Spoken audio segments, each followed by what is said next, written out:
Depois da fogueira estiver montada, limpe tudo que estiver ao redor para o seu fogo estiver controlado. Senão vai pegar fogo ao seu redor. Cuidado, fogo não é brincadeira.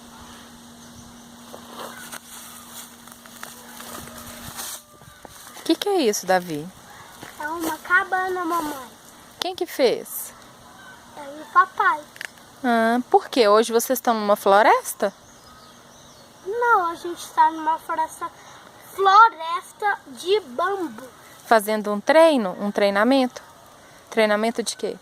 Sobrevivência. E você gosta muito disso? Gosto. Olha, tem uma cabana, tem uma fogueira que a gente ainda não colocou fogo.